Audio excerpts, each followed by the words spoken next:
Hello and welcome to Bandwidth Conversations, a podcast that finds out about the stories and journeys of artists, performers and rock stars of life. I'm Katie Brewer, and today I am thrilled to be talking to saxophonist Chris White. Chris was with Dire Straits for 10 years. He played on the On Every Street and On the Night albums and was with them on their Brothers in Arms and On Every Street world tours. His sax solo on Romeo and Juliet at the Nelson Mandela's 70th birthday concert at Wembley Stadium is spine-chillingly good. You have to check it out. He has also played with Mark Knopfler on some of his more recent ventures. And aside from Dire Straits, he has recorded and played with many top artists, including Sir Paul McCartney, Mick Jagger, Ray Charles, Joe Cocker, Aretha Franklin, Robbie Williams, Burgh, Aztec Camera, Haircut 100, and there are many, many more. More recently, he has been managing and touring with his band, the Dire Straits Experience, and has a packed tour scheduled starting in Israel in August, followed by multiple venues in Europe through to May next year. Chris, thank you so much for taking the time to talk to us today on Bandwidth Conversations. Good morning, Katie. So nice to see you again and talk to you again. Well, I understand now, having not realised this, that we are both West Country people, and you grew up in Bristol. So tell me a bit about your upbringing.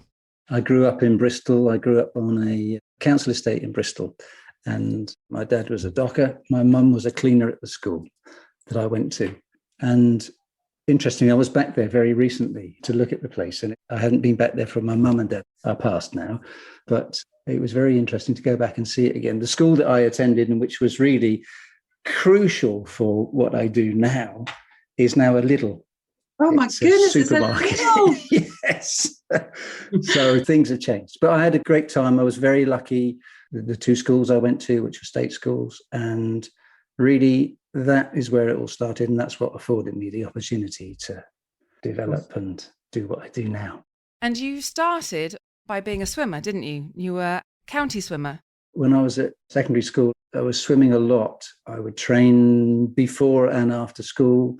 It was a great time. The school funded it. There was money for schools to do that then. I'm not sure there is now. So we'd train 3-4 days a week before and after school. And I got into the Bristol Schools county team and used to travel around and do that. And I thought I wanted to be an Olympic swimmer, but I was too skinny, actually. I didn't quite have the muscle mass, but I had a great time swimming. And then how did you find the saxophone? Because it wasn't until much later. I mean, you look at now slightly pushy mothers, and I might have been one of those, who are sort of putting a violin into the hand of their child when they can barely stand. But you didn't find the saxophone until you were 13, did you? I didn't find the saxophone until I was 13. And how did you find it? What happened? What happened was I was watching TV with my dad one evening, and somebody came on and played something on alto saxophone. I think it may have been John Dankworth. I don't know if you know that name. I think it may have been him. I'm not sure. But I just remember sitting there and watching this and thinking, wow, that's amazing. I'd love to do that. What I hadn't said is actually somebody stuffed the violin in my hands. Oh, did they? Yeah, back when I was 9, I think, actually, at primary school. So I had been playing violin and had managed to get myself at that point into the Bristol Junior Schools Orchestra. Wow. So there was some music going on. And then when I went to the comprehensive school, I was in the orchestra there in the first violins. And so I saw this thing on TV, this guy playing saxophone, which I thought was amazing, and went to school the next day and said to the music teacher, I'd really love to play saxophone. And he said, would you? I think we've got one. And took me to a store cupboard at the back of the rehearsal hall and pulled this sack out of a drawer, which had a soprano saxophone in it. And he just said, here, take that home with you and see what you can do with it. That was it? That was the start of it, yeah. So I took it home, played around with it. He'd shown me slightly what to do with it and really loved it and started taking it back to school and playing stuff. Then actually my maths teacher, a guy called Les Percy, had been, I didn't know, but he had been a pro saxophonist in London and run bands. So he kind of took me under his wing and said, I'll teach you what to do. And quite soon, that soprano turned into the school, bought an alto so that I could play alto. They bought it for you, or they were upgrading their instruments? They didn't buy it for me. They bought it because as I was doing that, more people became interested in trying to do things. And this guy, Les Percy, was wanting to start a big band at the school.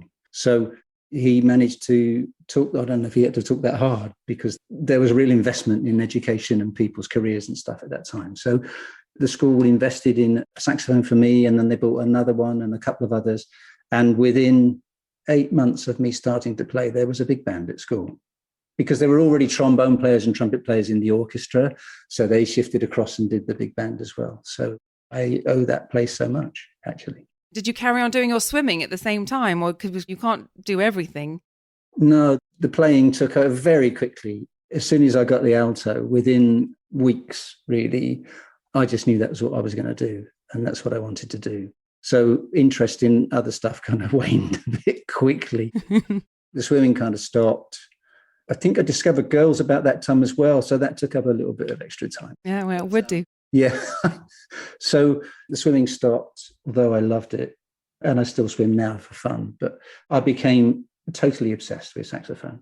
And your parents just accepted it? My dad worked on the docks, as I said, and my mum worked as a cleaner at the school. So this was quite beyond their experience. And I think they just thought it was great that there was other stuff being offered and that we could do other things. And there was, both my brothers had gone and joined my dad on the docks and were also dockers. So that was what I was looking at. And I didn't really want to be looking at that. And to be honest, they didn't really want me to be looking at that either.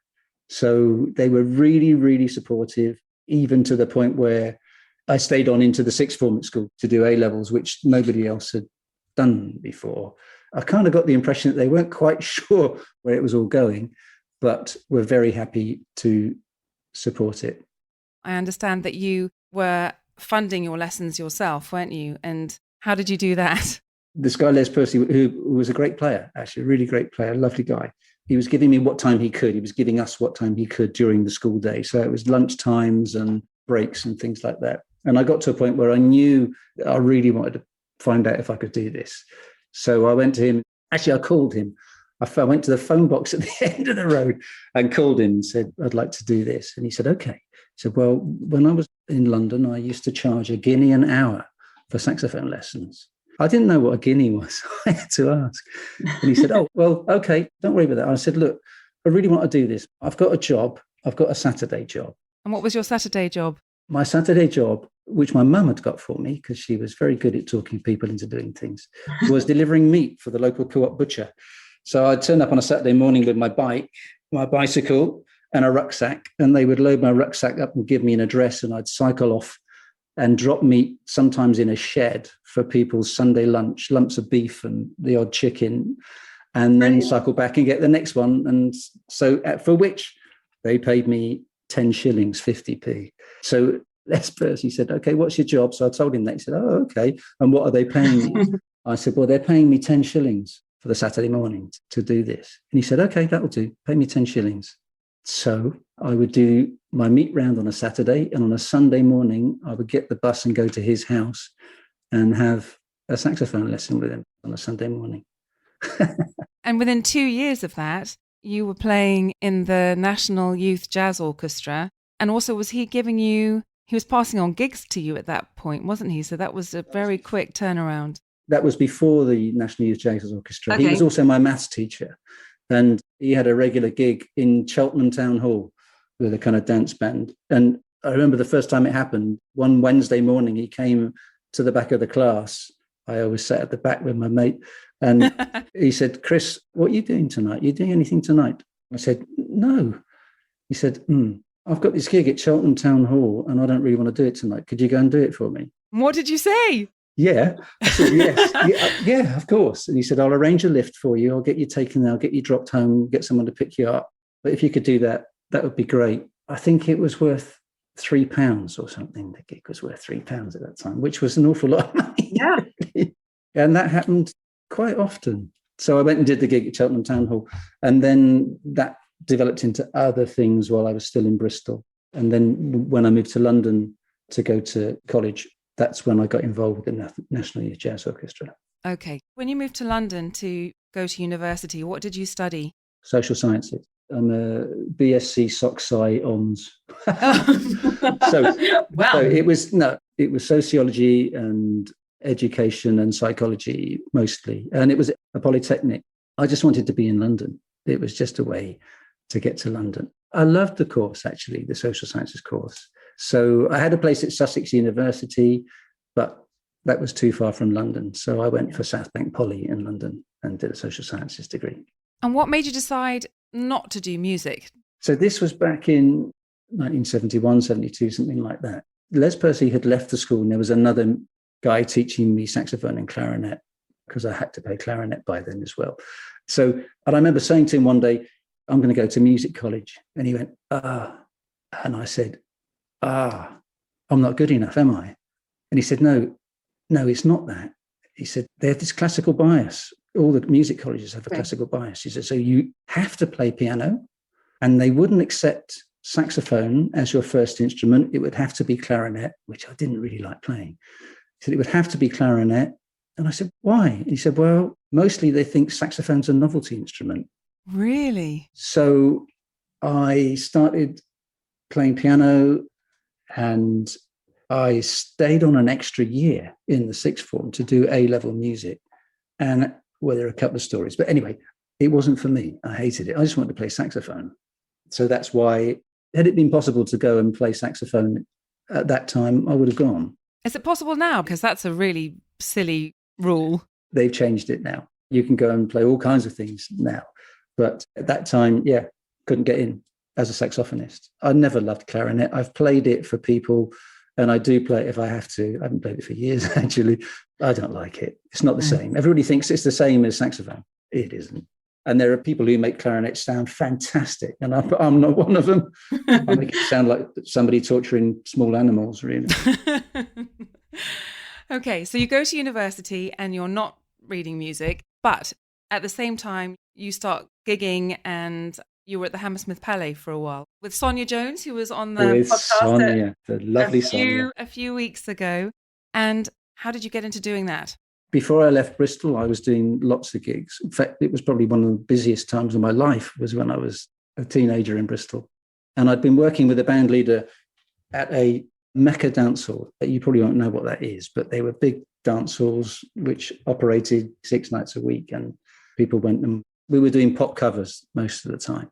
So I'd worked in Bristol with this guy who then got the huge accolade of being promoted to band leader at the Hammersmith Palais, which is what everybody wanted, all those band leaders wanted. He had his band traveling up and down from Bristol. I think they were doing 4 nights a week at Hammersmith. And his sax player was also a lecturer in art at one of the colleges in Bristol. But it was too much for him. And I got the call saying, could you split this gig with Frank? So I started doing that, which was great because it was kind of funding my university stay as well. I didn't have to work in McDonald's or anything. And just by word of mouth, these things happen. And that led to other things. And then I found I was doing little sessions for people, recording sessions for new people trying out stuff. And it kind of progressed from there, really. So you finish university and then you think, well, this is what I want to do full time. And as a session musician at that time, do you need an agent or is it word of mouth? How does it work? It's word of mouth, really. There are fixers who are contractors who book musicians for sessions. And during my time at college, I'd done the National Youth Jazz Orchestra, which was quite a big, although I didn't really love the National Youth Jazz Orchestra because I was a bit more interested in kind of blues and stuff, really. But it was a big stepping stone and quite a calling card, it seemed. So your name gets around. Other people say, oh, you should try this guy. This guy works. So by the time I left college, I was doing quite a lot of work. And it was quite easy to slip into the session stuff and be doing gigs in the evenings as well. And over time, the session work increased and kind of took over from having to do weddings. Yeah. Not that I ever minded doing weddings. I'm happy to play anywhere. No. Okay, well, let's move on a couple of tracks, Ho-Ho. And it's 1982, and you have a kind of a defining moment when you have a call from France Gall and Michel Berger. I don't know if I'm pronouncing their names correctly. I think you are. Okay, that's good. So what happens then? That was a very important moment for me because the call came, France Gall needs a sax player. It's just you. It's just playing solos and bits and pieces. It's on stage. It's a month in Paris at a place called Le Zénith, and then it's a month on the road around France. And the fee was tempting. So I was asked if I'd go out and audition. So I bought a ticket to Paris, got myself to the airport. And the deal was that they would meet me at the airport and take me off to a rehearsal room where they were all rehearsing. I'd play a bit with them and they'd then let me know. So I flew to Paris, got to the airport and was told somebody would meet me, but they forgot I was coming. So nobody met me. So I called the contact, the man who put us in contact, the fixer, and said that there's nobody here. And he said, well, just get yourself into Paris and I'll call them. And by the time you get there, just get to the Champs-Élysées or something. Because there's no mobiles then, is there? No mobiles. No, this is all phone boxes and coins. Yeah. So I got myself into the Champs-Élysées and called again and couldn't get hold of it. It took ages. I was wandering up and down the Champs-Élysées, having the odd coffee, looking for phone boxes. In the end, I got hold of him. He said, they're really sorry. They've screwed up. If you're on the Champs-Élysées, Michel Berger's office is there. It's above a chemist. So get yourself to the chemist at the top of the Champs-Élysées and he will meet you there. So I got there with my saxophone in my hand and met Michel Berger, who was profusely apologetic and said, look, you know what it is? So I said, yeah, it's fine. I was wearing a very sharp suit because I wanted the gig. I was wearing a sharp skin suit and stuff. So he said, come up to the office. I need to hear you play. So I said, okay. So he said, okay, I put this on. And he grabbed a cassette, shoved the cassette in a cassette player. He said, don't play. When I tell you to play, play. You haven't heard this song, nothing? No. So he started playing this thing and I quickly worked out what key it was in. And it was pretty simple. The chord structure seemed pretty simple and it seemed like it was going to stay like that. So he just said, okay, play now. So I played for about 30 seconds. He said, okay. You got the job. Can you come back next week? We start the tour next week. That was it. I went back to the airport and went home with the start of a new part of my career. And that was how you sort of moved from being a session player to a soloist? Really, yes. I was out there for a couple of months and I went back again afterwards for another thing. And I enjoyed it so much. I enjoyed the freedom of it. I loved playing in sections, which is what most of the session work had been. I'd been doing solos, but a lot of it was session work. And I enjoyed that. But the precision which is required in session work is correctly the right thing that's required. You have to be part of the section. But actually, I really enjoyed just being able to make stuff up as it went along, and it suited me better. So that marked the change. And actually, I just started getting more calls for that kind of stuff then, to go and play solos, fill holes, go in and fill a hole in somebody's song or somebody's track. Well, not long after that, you were playing with Haircut 100. I found a clip of you playing and you're on Top of the Pops and I spotted you. And I have to say it's a very exciting moment for me because I was glued to Top of the Pops when I was growing up. Thursday nights were Top of the Pops nights. They were just very, very special. It's kind of the highlight of my week. And of course, that was when you had to watch television shows when they aired. That was it. If you missed it, you'd had it. So I'm pretty sure I would have seen you playing when I was there on my Thursday night. So that was very exciting. But as a result of that, is it true that that's how you ended up playing with or working with Paul McCartney? It is. It actually wasn't Haircut 100. It was Nick. It was after Haircut had split. Nick Hayward went solo. I was working with Nick and I did Top of the Pops with Nick. So that might have been where you Maybe saw that's me. what it was. And we were recording his first album, North of the Miracle, at Air Studios. And the producer was a chap called Jeff Emmerich, who had been the Beatles engineer right from the beginning. Very famous name in the industry, sadly passed last year. but great guy. So we were doing Nick's album, and we were doing a week with Nick, and then Jeff would have to disappear because he was doing another week on a movie with Paul McCartney. And halfway through the album, and I think it may have been down to Jeff, I got a call from a chap called Andros, who was the producer of Paul's movie, saying, we need a band, we need a guy we're recording silly love songs, we're making a movie, it's called Give My Regards to Broad Street. We need a small band to record a version of silly love songs. You'll be in the movie, you'll be made up, you'll be working with some American musicians, Jeff Porcaro, Steve Lukather, Lewis Johnson. I could hardly hold it in. It was fantastic to hear those names. Thinking, are you interested? Am I interested? Yeah. So can you come along for an audition? So yes, I had to go up to Elstree Film Studios and meet Andros. So I had a weekend of frantic practicing everything I could, thinking, I've got to be good for this. And what I hadn't realized was I was just going to meet the producer. So I took my saxophone, got to Elstree, was directed to Andros's office and walked in, and he said, you're Chris. And I said, yeah. He said, great. Oh, you got your saxophone? I said, yeah. He said, are you working later then? And I said, no, I thought I'd have to play. He said, no, I just wanted to see you. Yeah, it's fine. We start next week. That was it. That was the audition. Yeah, so that was the audition. And then I got called back I was the first of the British musicians to be lined up for the movie. I then got a call saying, can you come in? We need to try out some makeup. I had a look at the film, and there's one part in it where everyone is sort of in white and got sort of white hair and sort of silver suits. And that's you, because I thought it was you, but I could barely recognize Paul McCartney in it as either. So, I'm so pleased I found it.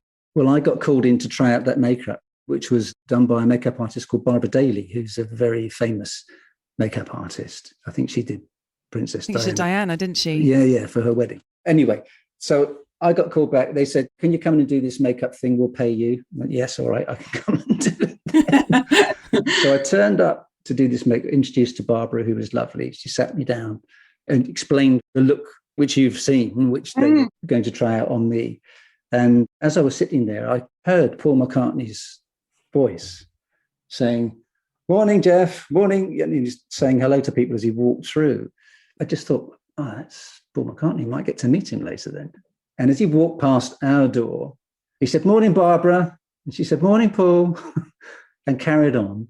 And then I heard he stop. I heard his footsteps stop, and he turned around and came back. I could see in the mirror, because I was sitting facing a mirror, a makeup mirror. And I could see him in the door when he said, you must be Chris. I said, yeah, I am. He said, oh, great. Nice to meet you. Do you know what all this is about? And I said, yeah, I'm having makeup. He said, no. Do you know what the movie's about? And I said, no, I don't actually, Paul. He said, okay. And he grabbed a chair and sat down next to me and started to tell me the whole plot of the movie. Oh, that's so cool. It was. And he was there for about 15, 20 minutes telling me about the movie. I don't think I heard one word of what he said. All I kept thinking was, that's Paul McCartney. That really is Paul McCartney. I was a massive Beatles fan and had been watching them on Top of the Pops and anywhere else I could watch them all the time I was growing up. So that's how I met Paul McCartney. It's funny, isn't it? I don't know what it is about our sort of human nature, but when you're completely impressed with someone, you just lose your voice, ability to do anything. Prior to that, I'd worked with some other big artists before that, but I lost it. I was starstruck. I didn't know what to say. I think I said thank you in the end, and off he went. But I thought it was so cool that he did that, actually. Very. I was very impressed. Brilliant. Okay, so now let's go move on to Dire Straits, which I have to say, I was very excited when I knew I was going to be talking to you. So I went down and looked at my old retired record collection because, so when I was about 15, still got it. When I was 15, I was given a music system. Do you remember those music systems? Yes, where you I have do. the record player and a tape deck, and it's a massive unit. It kind of took up half of my room. And I'm not sure that I've ever had anything before or since that has given me as much pleasure. And I would listen. Dire Straits, so it was the Making Movies, Love Over Gold. I had a tape of Brothers in Arms that got chewed. So that was a very sad moment in my life. But when I was doing my homework, my reward was I'd stick on a Dire Straits track. And I mean, they were the most played records, I think, that I had in my collection. And the best one of all was the Telegraph Road, because it meant not only does it have all those different elements in it, but it lasts 14 minutes. So that was a great break to have. That was a proper amount of time between my homeworks. But how did your decade with Dire Straits come about? There are two stories, really. One is how it first happened, which is that you were asking earlier about, did you need an agent to be a session player? Yeah. And actually, you didn't. But what everybody had was a diary service. So people who ran a diary for you, because if you were out all day, this is largely pre-mobile. So if you were out all day, you couldn't answer phones, were getting chock-a-block. Well, if you were lucky, we're getting chock-a-block with calls. But you had a diary service who would run a diary for you. So fixers knew they could call. Mine was called Baker's Diary Service, which is one which most of the session brass players and a lot of the orchestral string players used. So fixers would call the diary service and say, Chris White, is he available for this 3-hour session or whatever? And they would put it in. At the end of the day, you'd call the diary service and they'd say, okay, you've got this, this, this, and this. They had taken a call from a guy called Paul Cummins, who was one of the managers of Dire Straits, and had called my then wife, Eve, and said, we've had this call. We don't know who they are, because it's Dire Straits. We don't know who they are. It was run by Fred and Vi, two of the loveliest people who were probably in their 60s, maybe 70s. So they were handling all this stuff for all these names they didn't know. And I don't think they watched Top of the Pops at all. So they'd called my wife and said, this Dire Straits, we don't know where to take it. And Eve knew the name and said, oh, no, I think that's, what is it? So she wrote it down on a Post-it and stuck it on the trim phone. And it said, Wednesday, Air Studios, 1 hour, Mark Knopfler, only an hour. Can you do it? So I'd call back and did it. So I'd got this call to say, turn up at Air Studios for this 1 hour session. So I did that. I turned up at Air Studios and I always turned up early. Studio was empty. So I got my hornet and just started warming up and playing stuff. And a guy walked into the control room with a baseball cap on and I didn't know who it was. So I carried on doing what I was doing and he was clearly listening. And he came out into the studio and said, you're Chris? I said, yes. He said, I'm Mark. I said, oh, hi, Mark. Really pleased to meet you. He said, yeah. He said, you sound a lot like Michael Brecker, who is another American sax. So I said, thank you very much. Thank you. He said, yeah, I've just been working with him on a movie in New York. So it's good to have you in. So we started on this session. It was a film session for a Bill Forsyth film called Comfort and Joy. And we started on this. He said, I've just got one track. We just need a bit of sax on it. And it was live and it was unusual because he'd had the band in. I wasn't just dropping in the saxophone. It was the whole band. So we played this one track and got to the end. And he said, that's really good. He said, actually, I've got another one. Could you try a little bit on this other one? So I said, yeah. Well, it was 3 days later that I left the studio, having played on just about... For a 1 hour session. For a 1 hour session. As I was leaving, he said, mate, you've got to come and play with the band. So I said, thank you. Yeah, whenever you're ready. That's how it started with Mark. And then how did it carry on from there? I did more things with Mark. He was producing Aztec Camera. He called me in to do some stuff on that. In fact, I worked with Mark on other projects for a good 18 months before I got to do anything with the band. And then what happened was I got a call from Ed Bicknell, his manager, who's now a very good friend, to ask if I could be involved with the next album, which was Brothers in Arms. But I had already taken, in the period he was talking about, I'd already taken on a little jazz project, which was going to record an album and had been funded. So I actually said, I can't do it. I'm committed to this. And he said, well, do you want to think about that? So I said, well, yeah, I'd love to be doing it with Mark, but I've committed to this thing, so I can't let them down. So actually, I didn't do the Brothers in Arms album. Michael Brecker did it, actually. Oh, did he? Yeah, Michael Brecker did it in the end. He played Your Latest Trick and that stuff on the album. And then they came back to me, or they got back from recording the album, and Ed called and said, look, a bit of a change here. We're going on tour, going to be quite a long tour. They had a 3-piece brass section in mind. He said, we don't want to take a brass section. We just want to take a sax player. Are you available for that? He told me the terms. So, yeah, I was in the bath, actually. I had the trim. In those days, not wanting to miss work, I used to take the trim phone into the bathroom, put it on the floor so that I could answer it while I was in the bath when he called. So I went and joined them for rehearsals, and that was the start of the On Every Street tour which became the start of that long association with Mark and Dire Straits. For those who think they lead busy lives, think again, because I read that on your first world tour with Dire Straits, you performed 248 concerts in 23 countries and 118 cities, which, with my maths, that works out of being 2 concerts every 3 days for a year. We were out for, that one was 16 months long. 16 months, okay. Yeah. It was a period in Europe. We played, I might not get this right now, but it is something, we played 36 consecutive shows, back to back, night after night, 36 in something like 29 cities. So we were playing on the plane, play on the plane, play on a bus or whatever. And we were all a bit mad at the end of that section of the tour. Yeah. How do you cope with that? Because that is mad. You don't really, is the truth. But the album had gone massive, bigger than anybody thought it could be. And it was, at that point, I think it was the biggest selling album in the world or something. And so, I don't know, the adrenaline and the energy that was around was just huge. And that kind of kept you going. I do remember coming off that section of the tour and thinking, I need to stop everything for a minute. We were all shattered. That was an autumn into winter tour. And we got back just before Christmas. And I think there were a couple of casualties who ended up in having to stop drinking and things like that.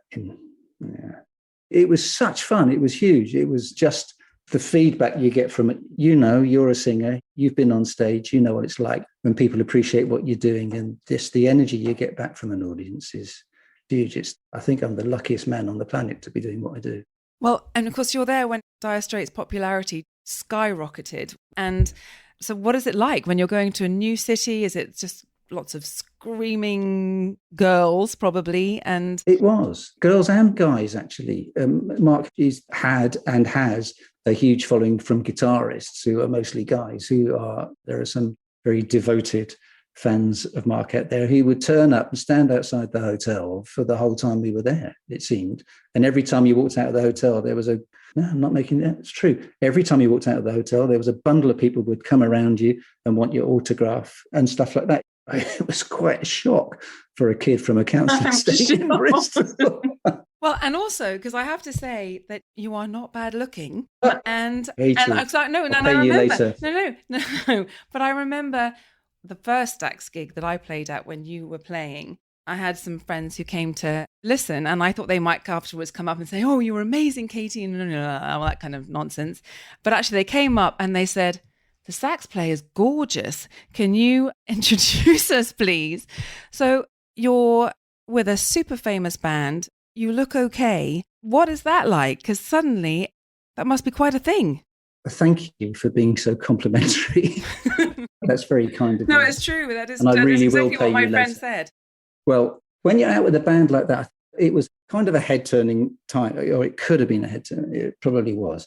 People get a bit carried away with what they see on stage, and they think, I don't know what they think, but people think they're interested in you. Of course, they don't know you. So what can I say? It was an amazing time, Katie. And I still have some friends from that time, fortunately, around the world, which is nice. It was amazing. The album did so well. And actually, I think that was probably one of the happiest tours I've ever been on. Everybody was happy. Everybody on stage was happy for the whole tour. It was great. Oh, it must have been. It's just extraordinary. And then during this whole touring year for 16 months, you have the Live Aid concert at Wembley on your 30th birthday. And I found a clip of you wearing a pink suit on that day. Actually, you were singing and playing tambourine with Sting on Money for Nothing. And that must have been just an incredible event to be part of. Can you talk about that? It was amazing. That was in Wembley Stadium, and that came in the middle. We were actually, at that point, in Wembley Arena, which is across the car park. We were in the middle of a 13-night run as Dire Straits in Wembley Arena. So we turned up early that day, went to the stadium, which was just everybody in the music business that you could think of almost was there, milling around backstage. France Gall and Michel Berger were there. They came up and said, "Hi, Chris, how are you?" They were there just to be there for the day. She wasn't playing. They weren't doing anything, but they were just there to be part of it. All kinds of people. And it was mayhem as well. I remember waiting to go on, and standing backstage holding my saxophone, waiting to go on. What does that feel like when you're about to go on stage in front of hundreds of thousands of people? Fortunately, we'd done a bit of that because the tour had been so big. We'd done a bit of that already. So it wasn't as scary as it was the first time. However, there were TV cameras all over the place. There were all these famous people. So it was a bit nerve-wracking at that point. But actually, what took the nerves away was it was so busy. But I remember a guy backing into me, one of the roadies backing into me with a flight case. And he just turned around and said, "Get out of the bloody way, mate. Get out of the way." And you're on. We walked on. And it was amazing to be out there. We were all incredibly excited. And if you see it, Jack Sonny, who was the guitar player at that point, was leaping around all over the place. I was talking with him about that just the other night. It was an amazing, amazing day. So happy to be there for all kinds of reasons. And it was my 30th birthday. So hell of a birthday party. And then you went on in the evening to play at Wembley Arena. Yeah. We went back to the arena and did our own show. And it was quite a night because as people were finishing over in the stadium, various people drifted across and came in and joined us for a drink. And some of them came up, Francis Rossi, and people came up on stage and played with us. So there were all kinds of people wandering in and out. Pretty amazing, actually. I haven't done anything quite like that since. Oh, that's incredible. But then you had, in 98, you had the Nelson Mandela 70th birthday concert, and that's when you played with Eric Clapton, and that's where I heard your sax solo for Romeo and Juliet, which is just, well, it gives me goosebumps every time I hear it. And so what were your feelings on that day? Because I know you mentioned that was a very special concert for you. It was for me, for all kinds of personal reasons. I was very, very happy to be involved with that day and that cause. And that solo kind of just came out. It's really odd. You don't know what you're going to do. You don't know what you're going to play. Of course, I played Romeo and Juliet by that time, 200 and whatever it was times. Yeah. But I don't know, something else happened. And I kind of forgot where I was, which very rarely happens. But when it does, then I feel good. So that kind of came out. And the strange thing is, I can't play anything else on that now. Every time. Really? I can't play anything. Every time I think, to play something different, Chris, it won't go away. It just won't go away. It's so ingrained. Well, it's so beautiful. It's good that it doesn't go away because... Thank you. You get these lucky moments from time to time as a musician where something cool happens. I know you've done so many of these gigs, so you must get used to it after a while. But your feelings beforehand and when you're playing, can you describe them? What happens for me is that 2 minutes when you're standing at the side of the stage, I prepare before. I always warm up and do stuff. I have this little routine which gets me into the right frame of mind. There's two things. One is I am still just as excited to go on and play anywhere now as I was when I was 15 at Cheltenham Town Hall. It's the same thing and it's great. And I love that that's the way it is. So there's a kind of, it's not really nervousness. It's kind of an anticipation really.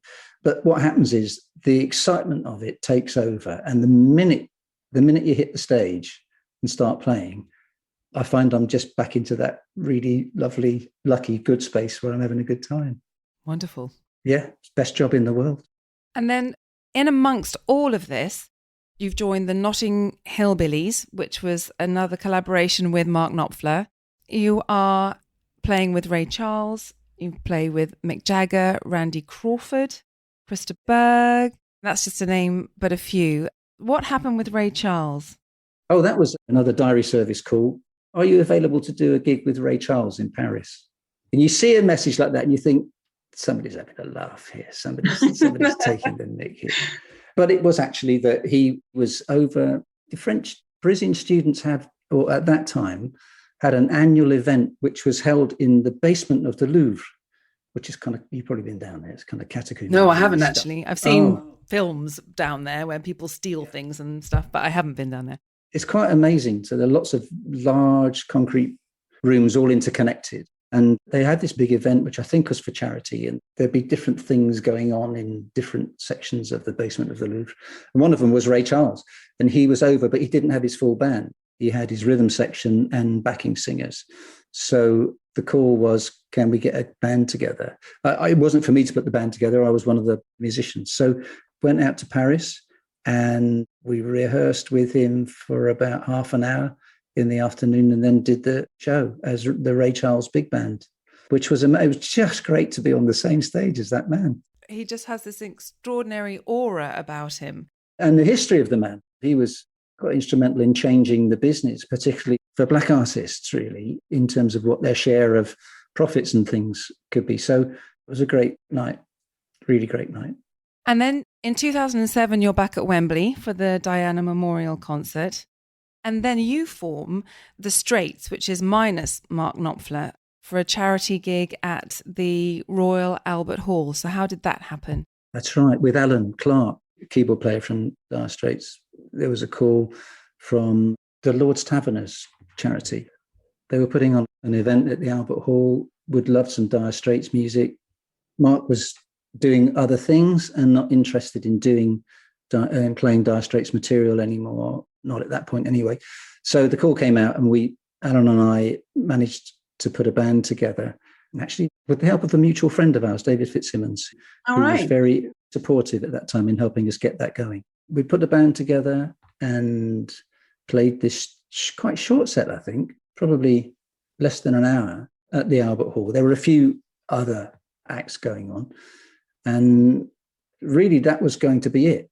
But the Albert Hall was sold out that night, and the reception was pretty fantastic, actually. So then there were calls saying, could you do it again? Could you continue it? We continued as the Straits for a while, and then some of the people involved in that wanted to do other things and wanted to stop doing that. So that stopped. And then at that time, a promoter in Australia was interested in doing some stuff and contacted Terence, who's the lead singer of the Straits and Dire Straits Experience, and said, could you come out and do some stuff out here? So originally, Anne said, is there anybody else who might want to come out? And Terence said, well, Chris is around. He's kicking his heels. So originally, Terence and I were going to go to Australia for a month and tour Australia with an Australian version of Dire Straits. But then the promoter said, you know what, it'd be better if it was a British band. So why don't you put a band together? So it fell to me to put a band together in 3 weeks and rehearse them, which we did. And then we went out and toured Australia and New Zealand. And that was the start. And that's the Dire Straits Experience. That's right. And that's who you're going to be touring with this summer onwards. But that was in 2014, and it's turned into a really full-time project. Well, apart from COVID, of course, but we're looking at just trying to get out now this summer, as you mentioned. And then next year, we have an awful lot of rescheduled gigs, which have been postponed from last year. So next year, COVID permitting, we will be very, very busy. Oh, well, let's hope so. And then you also have a one-man show that's coming up in December. And you've done a few of these, haven't you, where you're playing and you're reminiscing, which is a very different thing from what you're used to doing. Yeah, very, very different. Again, that was actually a lady who worked with the band, still does work with the band, sorting out logistics, was involved in a charity and said, would you come and talk about your career to some people? They'll buy tickets. I said yes, foolishly said yes. And then, of course, it came round and you think, oh, no, what am I going to do? So got this kind of talk together, and it was talking about my career, much as we're doing today, but interspersed with playing. So I had some backing tracks and I played the solo from Romeo and Juliet, for example, and a few other things. And that went really well. And suddenly people were saying, come and do that here, come and do that somewhere else. So that's something which I'm going to, now that I've got a bit of time, now that the Dire Straits Experience is really kind of up and running, I'm going to revisit that. I think I have a show at the Union Chapel in December, again for a charity event, but very happy to do it. Brilliant. Well, we're all coming. We're all coming. Okay, so Chris, you've had this glittering career. I'm going to read a quote that will be very familiar to you, which is from Romeo and Juliet, which is, Juliet, the dice was loaded from the start. And then later, when you're going to realize it was just that the time was wrong. When in your life has the timing been wrong? What a songwriter Mark Knopfler is. What a songwriter. When has the timing been wrong? Maybe it hasn't. In music, no. But I had an accident on a motorbike once, which took me out of the game for 18 months, which was not fun at all. 18 months? I snapped a leg and it wouldn't really heal. So I was on crutches for 18 months and couldn't really work. That was a bad time. I think COVID's been worse, actually. I really do think I'm one of the luckiest men on the planet. I think if opportunities come, you have to be ready to make the most of them.